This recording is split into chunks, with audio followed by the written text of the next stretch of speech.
Owing to a prior commitment, the actor John Cleese was unable to reprise his role and will not be appearing in this episode. He has been replaced with a John Cleese impersonator. We apologize for the inconsistency. Previously on Elephant's Eye.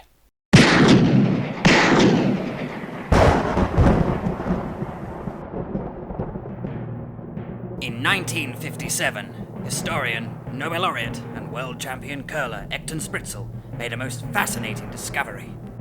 Locked inside a small, antique chest found hidden under a turn-of-the-century dwelling in Whitechapel were a series of journals penned by Joe Merrick, the legendary Elephant Man.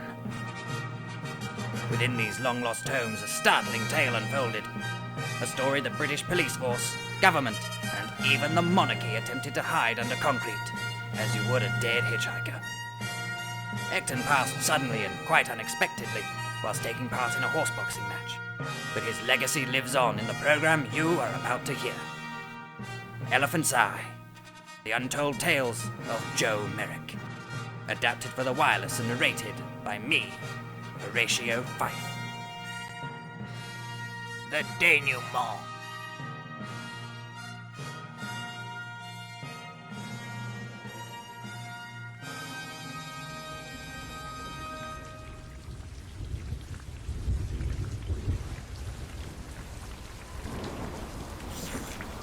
Would you come back to haunt me if I was unable to fulfill my request? Not a chance. If I become spectral, I'll spook up the Gaiety Girl. Can't send a cease and desist to a spirit. The rusty door hinges gave off a monumental croak. I can no longer rely on the element of surprise.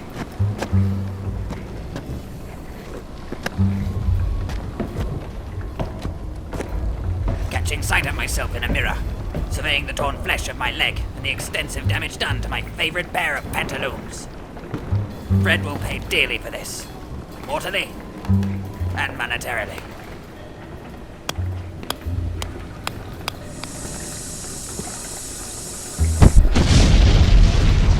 Breathe deeply, Merrick, for it shall be your last. Sebastian made mention of ninjas. I did so hope he was speaking gibberish due to that missing piece of his brain. Your diction certainly doesn't sound Japanese. How dare you? I am a very proud and very Japanese warrior. Perhaps to the layman you appear as such. That intonation is not Nipponese. I'd say Zhonghua, northern province. Are you from Chile? How could an English dog hold such knowledge about the provinces? Always had an innate curiosity regarding the Far East, and never let my deformity stand in the way of my studies. I imagine you were forced to leave due to the famine. It was a terrible thing. You have my deepest sympathies. How did you come to find yourselves in London, working for a less than reputable gentleman? We traveled a great distance to the United States with hope that we could turn the tide of our fortunes. Your counterpart is rather stoic. Not one to indulge in reciting tales? Terribly sorry. My ignorance has bested me. He obviously doesn't know English. He understands well enough. My brother's tongue was removed, though his ears remain. I'd hazard a guess that he was a messenger, and your superiors were concerned his spirit may reveal, in death, information that had remained secret in life. For a monstrosity, you're exceedingly wise. The supernatural and spiritual worlds fascinate me. I'm not just an ugly face. Please, continue your tale.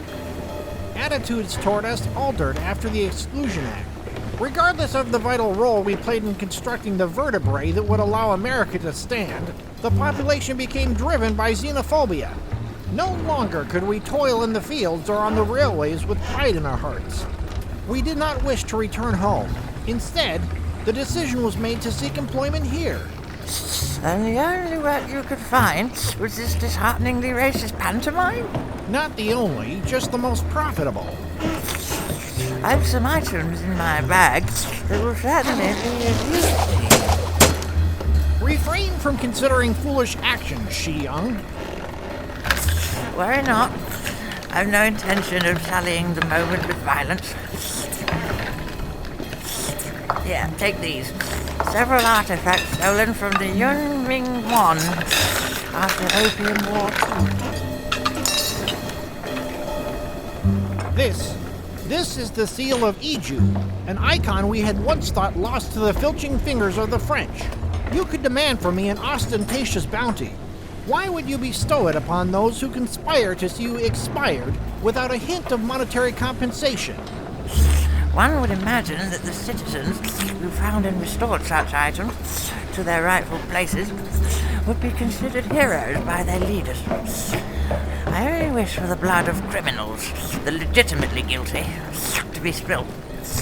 You and your kin are victims of circumstance, not my enemy. Sure Shani, Mr. Merrick. The emergency bag, crafted by an eccentric Serbian electrician we crossed paths with as he navigated his way through London en route to New York, had once again proved indispensable. The carryall contained, according to its inventor, an undisclosed amount of chronometric particles and a concoction of deuterium tritium gases. These elements would remain separated until the bag was opened. The fissionable chronotons would collide with the fusion fuels, creating a portal through which one could produce the item most needed at the present moment. His steadfast refusal to reveal exactly how the bag knew where and when the exit of this portal was required to be had expediently solidified into a running joke between us, further cementing in my mind the possibility that this fellow, with whom I had struck up a friendship, may, according to the standard OED definition, not have been a man at all. I've no clue how he could have devised such a satchel, though his mannerisms often seemed not of this world. And while he made a small fortune with the AC induction motor, the inner workings of his mind always seemed focused on higher, some may have claimed extraterrestrial pursuits. I could hear someone mumbling. Through the next door, I would find Fred's lair.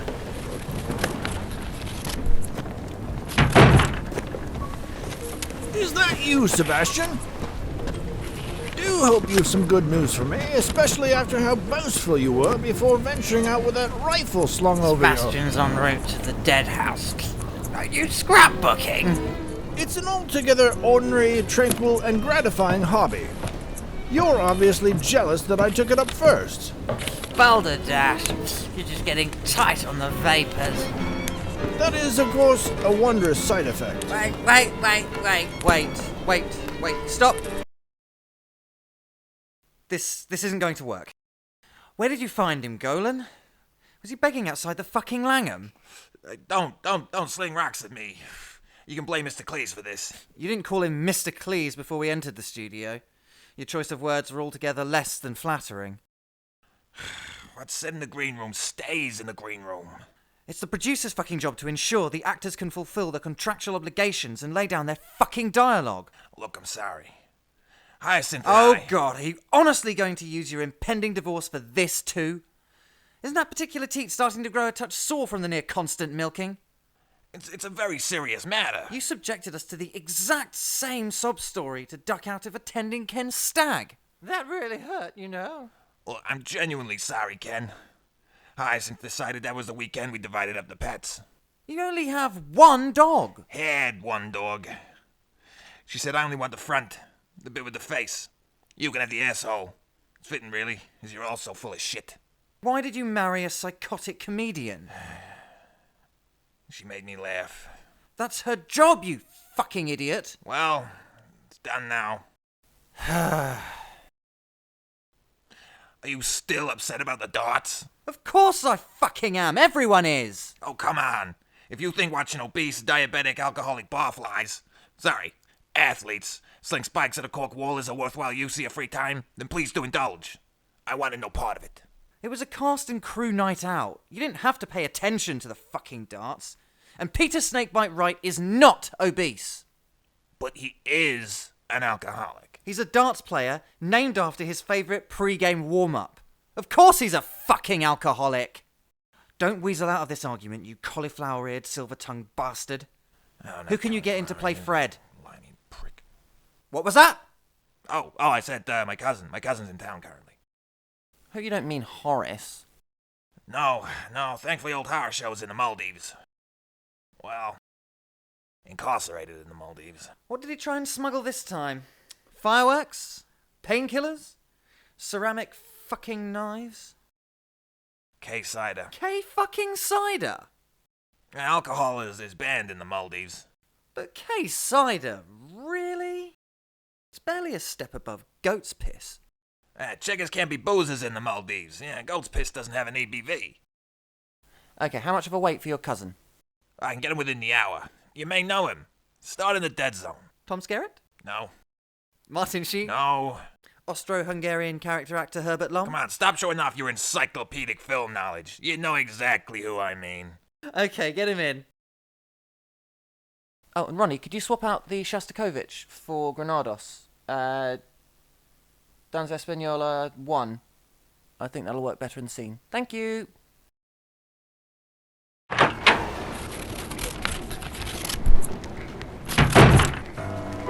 Is that you, Sebastian?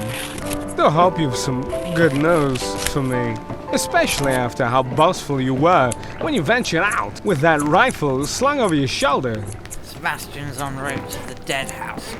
Are you scrapbooking? It's an altogether ordinary, tranquil, and gratifying hobby. Obviously jealous that I took it up first. Balderdash, you're just getting tight on the vapors. That is, of course, a wondrous side effect. What exactly are you sticking in there? Newspaper clippings detailing our crimes, signed confessions, before and after images of the victims, my collection of letters from Gilbert and Sullivan asking please to curtail the deliveries of dead cats wearing judges' wigs, some rather fantastic snaps of myself and Mrs. Treves holidaying in southern Italy. I can recommend some gustatory delights if we both somehow survive this encounter. Not overly fond of Italian cuisine. You can blame the over-reliance on carbs and low-grade wine. Your inability to appreciate the cuisine of other cultures, coupled with your relentless persistence of this investigation, has grown onerous. Our expectations were that my ninjas would cleave you in twain, hang each half from a Ferris wheel, and let the crows peck at your entrails. And your inability to distinguish between Chinese and Japanese, Chinese?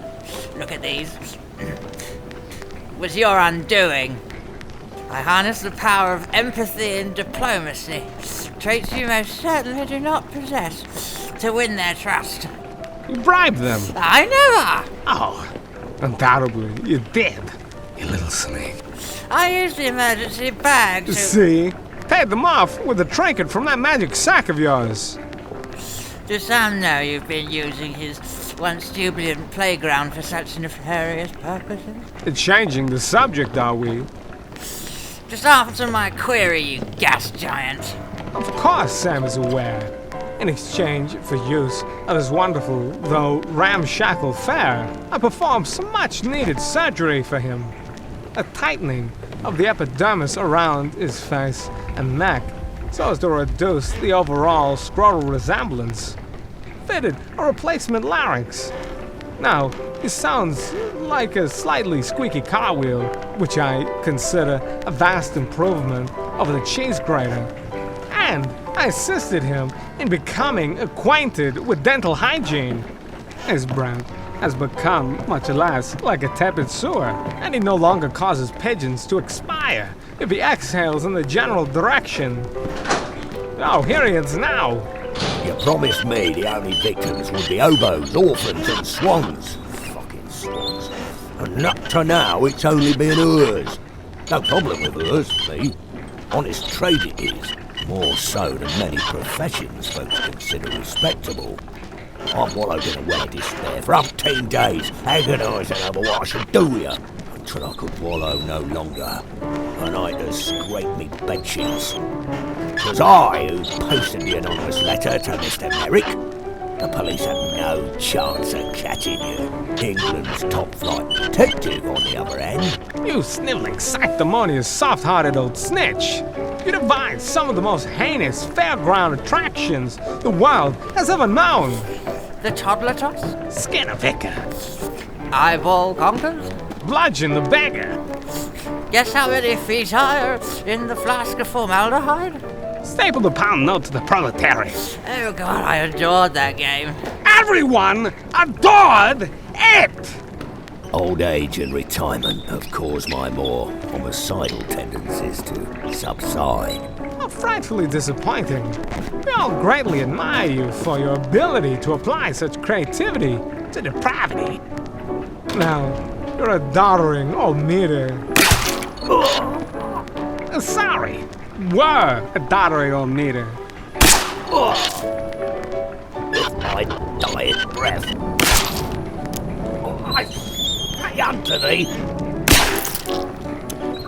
A plague. Your house. He took far too long to succumb to his wounds. Much more stamina than one would expect from a 39-year-old. His contract stipulates he'll be paid based on length of appearance as opposed to per word. It seems old Sam was a savvier businessman than we gave him credit for. Are you not worried about his last words cursing your current abode? Ha! Not the slightest. Joke's on him. I don't have a house. I reside in a duplex. Is that Colt of yours still loaded? I've just this moment had the realization that in all the excitement, I managed to lose count. I imagine you're internally asking the question, will I be fortuitous? How fortuitous do you feel, punk? 48 baby dragoons. Only holds 5 shots. Even now, when staring straight down the barrel of a gun, you're trying to instill feelings of inferiority in everyone around you. Not everyone, just you, old friend. Ow! You stabbed me! My intention was never to haul you in alive. You actually stabbed me! There's no need to be so incredulous. You are a serial murderer. Again, I cannot stress it enough, feeling as though you may have punctured a kidney. How did you not realize this would be a fight to the death? The narrator hasn't exactly been coy about the situation. I thought he was hamming it up for dramatic effect. A lesser actor may have allowed such a slight to burrow under their skin. Is this where you bore us all into a coma, as you reiterate how absurdly professional you are, Horatio? While an exceedingly tempting notion, I'd feel such a debilitating case of guilt for impeding. Oh God, make him stop. My agent ensured that I'd be given 2 monologues per episode, at least, with word counts of or around 200 words. Nothing you say can cause me to cease my pontificate. Bugger this! Hackney! Have your destination, sir? Royal London Hospital!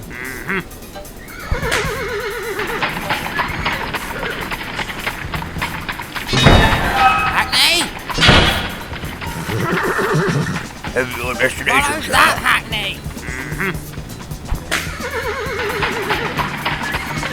Fred's horse and cart cantered at an expeditious pace along East Road towards Old Street. As Fred was in possession of such an advantageous head start, we had much cobble to cover. With a maximum speed of approximately 3 miles per hour, thanks to its 1 horsepower engine, or horse, the chase was severely lacking in any palpable wallop. In fact, it was a tranquil interlude compared to the mayhem of our shootout. Can you yet spy him, driver? Is it possible to guess his destination? Royal London Hospital, sir. You answered that rather quickly. All Hackney drivers are telepathically linked. I always had a theory about that. We call it The knowledge. Most perceptive, Mr. Merrick. Thank you, driver. Since the commencement of this jolly race, I've been losing blood faster than the Union Generale hemorrhaged all of its currency. I'll expire long before we catch up to Fred. My fate now rested with the drivers being amenable enough to break the secret laws of the Hackney and take Fred the wrong way. Am I right in thinking that your connection to all the other Hackneys equates to an acute awareness of all traffic jams? You are indeed correct, sir. Though we are not permitted to abuse this holy power. If I told you we were currently in pursuit of a notorious serial killer and the terror of East London, the Whitechapel murderer, also known as Sausage Jack, also known as Jack the Ripper, could you see fit to bending these rules so as to allow his expedient arrest? It would be our pleasure, Mr. Merrick. Supposedly, there is a great deal of traffic on Turin Street. Your suspect is being taken along Gossett, then onto Valence Road. Perfect. Take that left onto Hackney Road, right onto Warner Place. We can catch him where it intersects with Gossett Street. There is actual traffic on Warner Place.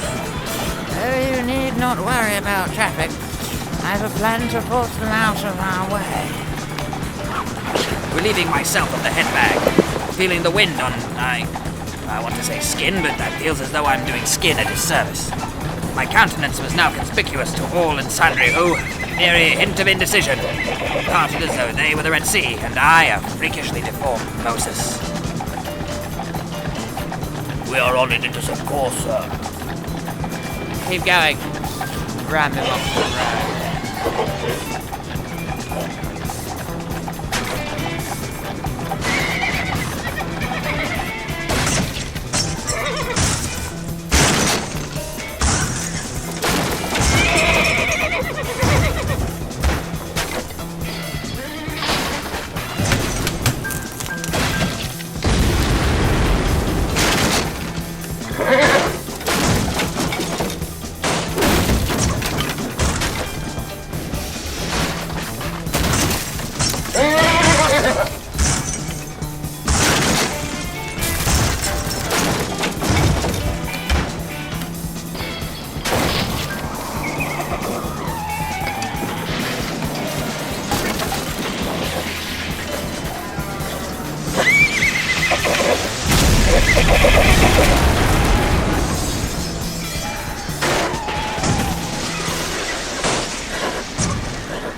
Due to the intense nature of the crash scene, standards and practices have requested we insert a soothing song to alleviate audience anxiety.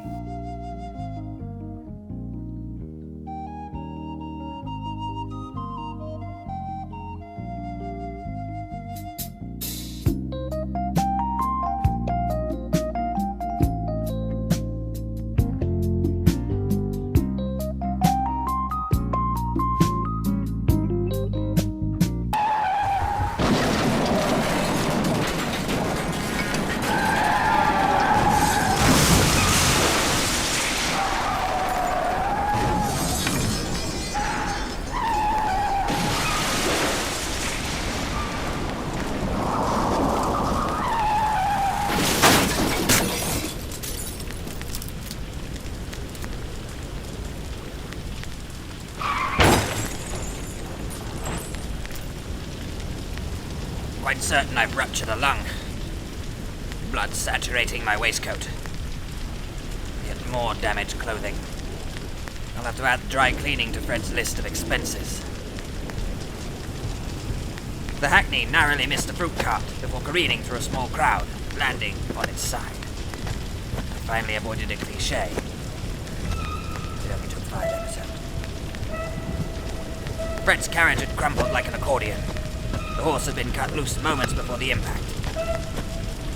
He always did prefer animals to people. It goes some way to explaining our friendship. Staggering forward. Step, step, trip, pause, step. Running on pure adrenaline. And animal instinct. Reaching the vehicle. Using its contorted frame to steady my own. Fred was slumped against the wreckage. Still alive, but breathing shallow. Hanging on by a gnat's wing. Dragging his unconscious body from the confines of the Hackney, I let him fall to my feet. no regard for the gathering crowd. I knelt next to Freddy and lifted my heavy hand skyward, bringing it down full force upon his head. And again, the trifecta, beating his skull into the ground, a geyser of blood leaping into the air, leaving a screaming child permanently scarred for life. Once I'd finished, not even his own mother could recognize him. The fire raging, sparks pirouetting across the expired corpse of the man I once knew as Fred, now only as Jack.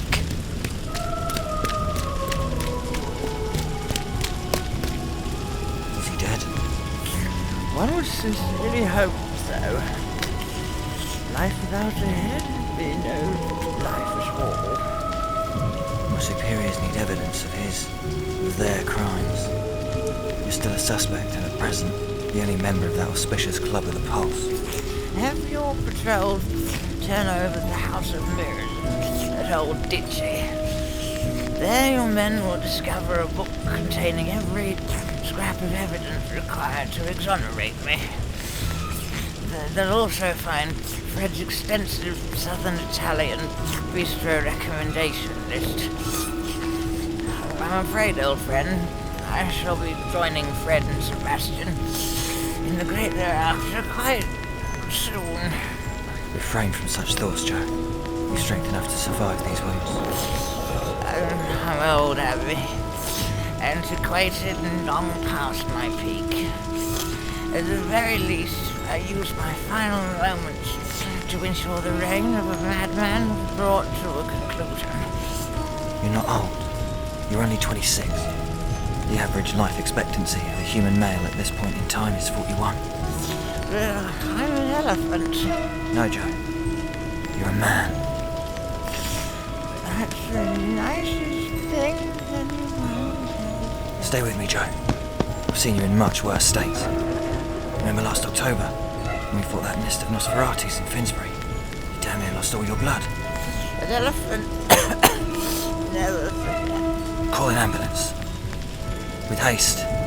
Don't you mean a vet's carriage, sir? No.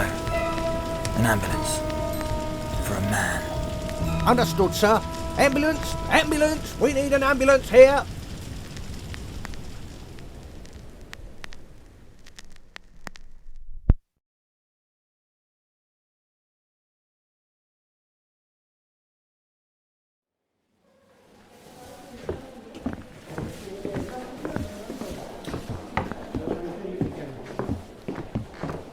It's something of a miracle he survived with those injuries.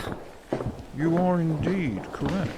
Word is, he helped bring the Ripper to justice. My mind still reels with the prospect of old Fred being involved. Not just involved, the ringleader. Makes me sick to the very pit of my stomach. To think, becoming a man of medicine as cover, to allow him to maim and murder. Old man Gom is beside himself. Locked away in his office, staring out of the window at that detective agency. Speaking of which, how long has he been under? A full day. Think he'll walk again? Likely. Soon? Oh, my lord, no. Well, by the time he landed on our table, the poor fellow damn near lost all his blood. If he stays under for a further 24 hours, I win a pound. Who agreed to that? Mabel, the receptionist. That deep-voiced woman who organises the sing-alongs? The very same. Looks as though you're about to be short some coin. The fellow's finally coming around. Damnation. Nurse, we may need your assistance. This fellow had enough H in his system to kill several school children. Not the small ones. Can you hear me? Can you hear the sound of my voice, Mr. Marston? Not only are mine ears in perfect working order, so too is my poor bedevilled nose. Are you a fan of Carmine's? Oddly enough, yes. How did you know? That pernicious, putrid, and pestiferous Pong was the key to cracking the case. Joe recognized him. Joe, where is he? Mr. Marston, be calm. Joey boy! Come on, you cantankerous old reprobate, speak up. I'm afraid Mr. Merrick succumbed to his injuries a few hours ago. Did he successfully catch Fred? Catch him? Smash the fellow's noggin into jam. Not even identifiable by his dental record. Well, no one actually found his teeth. Or his eyes. Or his strong chin. Dr. Treves did not survive his encounter with Mr. Merrick. It makes not the bitter pill any less laborious to ingest. Do tell me, how did he pass? His wounds were many. And rather grisly. His arm was a separate item. Like hand luggage. You can be quite a wit when you try. And this is me operating at merely 1/5 of my comedic capacity. Enough with your double act. Sorry, we've a talent show next week and we can't help but practice. While we practice. That joke only works on paper. Please, provide for me the information I seek. He was a fighter, held on for far longer than we expected. In fact, we have something he demanded to be given to you the moment you stirred. Spent his final hours writing this with the intention that you would perhaps have it published for him posthumously. Marston, I imagine you'll be reading this from a hospital bed, or from rehab, after our encounter with the Rippers. No doubt the colossal doses of narcotics that were in your system played a major role in your survival. It's the story of a lifetime. Would have been my magnum opus. Now it'll make for a rousing epitaph. And for God's sake, don't just chuck it in a cupboard with the rest of my journals, allowing it to grow mouldy, yellow, and forgotten about for 100-odd years, you tin-plated bastard. Sounds like him. The rain fell in frigid sheets upon my burlap sack. The silvereal dribblings of a billion spectral infants. As I trudged through the narrow back streets to the sanctuary of my office. What odd simile. He wrote it all. Well, it should be called Murdercock. As I lay dying, Abberline cradled my cranium. I choked out the words, "I'm an old elephant past my peak." "You're not old, you're only 26, Abberline replied. Informing him that was 31 in elephant years, he started rambling on about the average life expectancy of human males being 41, which I felt was somewhat unnecessary. We'd both read the same pamphlet. "I am but an elephant," I said. "No, Joe. You're a man," he uttered. Bloody hell. That's going to be an award-winning scene in the eventual play based on this journal. Did he expire after finalization of this potential curtain raiser? He made one final request. A most bold one, to be sure. Go on. He said, "Waste not your time on me. I am too far gone. Just do for me one thing." Let me lie down like the man. He knew that would spell certain death. But we complied with his final wishes. Joe, you exquisite, capricious curmudgeon. Is he being kept here? Indeed. He's in the dead house. We're supposed to call it the mortuary now. My apologies. Old habits, as the nuns say. Could I see him? You may, though I forewarn you, he is frightful to look at. He always was. Someone of great importance did already pay the now departed detective a visit. I'll have them know that Joe personally requested I take out that loan in his name Queen as a favor. Victoria herself. Come to Gorp at the freak a final time, eh? The polar opposite. Your friend is to be commended in the royal court. They're making the arrangements for the funeral as we speak, though they're currently awaiting your recovery. They considered it only right that his best friend and business partner be in attendance to provide a speech. And how long exactly will my legs take to heal? 2 months. 3 if you develop the green-eyed monster. No, that's envy. You mean gangrene. See? I kept telling you that repeatedly. Have you ever attended the Royal Academy of Physicians, Mr. Marston?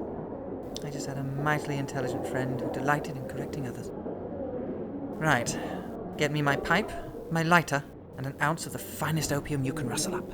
We've some medical grade on the ward. Perfect. Give me 24 hours. I'll be well enough to walk by then. Can do, Mr. Marston. Excellent choice of medication, by the way.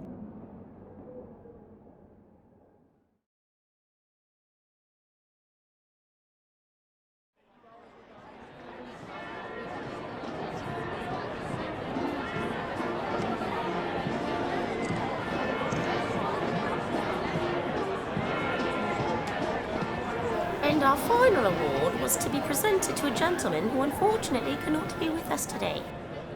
While a more recent order was created for those who engaged in battle valiantly for their country during wartime, it is only fitting we should bestow upon him such an honour. Though his crusade may not have been on foreign soil, but here in the city of London, it was indeed a bloody fray. I present the Distinguished Service Order Award to Mr. Joseph Merrick. In life, he was an elephant. In death, he is the man who brought to a conclusion the machinations of Jack the Ripper. Let us all raise a glass to a truly great citizen of London and of this United Kingdom. And now, Mr. Merrick's closest friend, Mr. Marston, will give a speech. Thank you, Your Majesty. It is most certainly an honour and a privilege to be in your presence. Of course it is. It's amusing, actually, upon analysation. If Joe were to witness my being so civil, especially at a funeral, he'd probably think the whole darn globe had turned the wrong way on its axis. Why aren't you pissing in the coffin? He'd shriek. Because it's your coffin, old chum. Plus, I was rather nervous about this speech and already went about 5 times beforehand. Joseph Merrick was more than a business partner to me. He was a confidant, with whom I shared a great many ugly truths and sordid stories. A top-class detective, who taught me everything there is to know about sleuthing. But above all, he was my friend. Joe always rambled on about how much he adored speeches. It's the opportune moment to descend upon the free bar. Most of the assembled crowd are trying their utmost to pay attention and be polite. Joe would most certainly agree that social grace is a forfeit if someone else is footing the bill.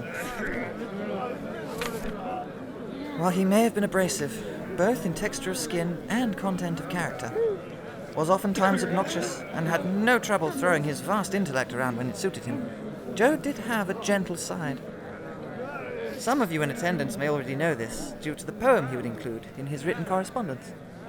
I shall read it here, today, so each and every one of you can catch the merest glimpse of the man whose life we are celebrating.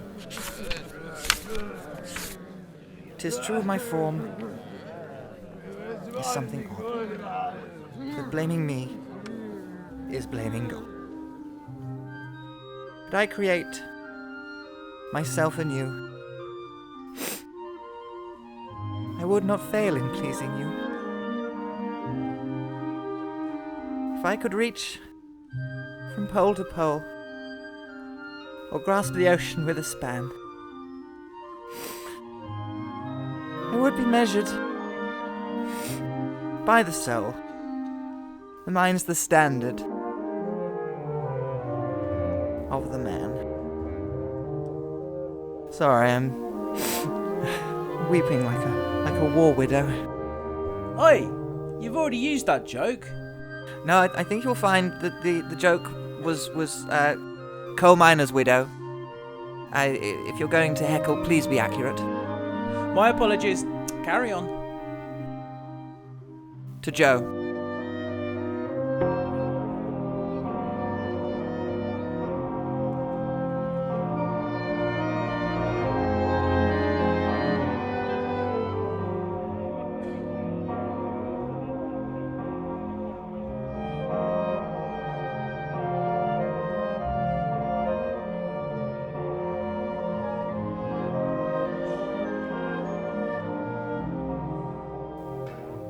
The Elephant's Eye, Part 5.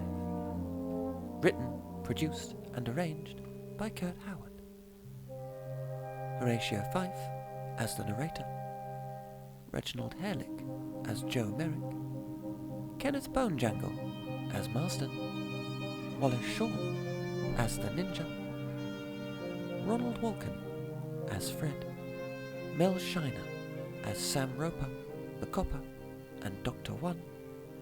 Ignatius Plumus McSweetwater as the Hackney cab drivers, Lawrence Lou Elling Boeing as Dr. Two, Saucy Pete as Detective Abberline, and Jessica Jolly as Queen Vic.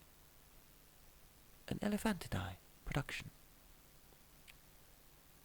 Detective Merrick will return in Gang of 40.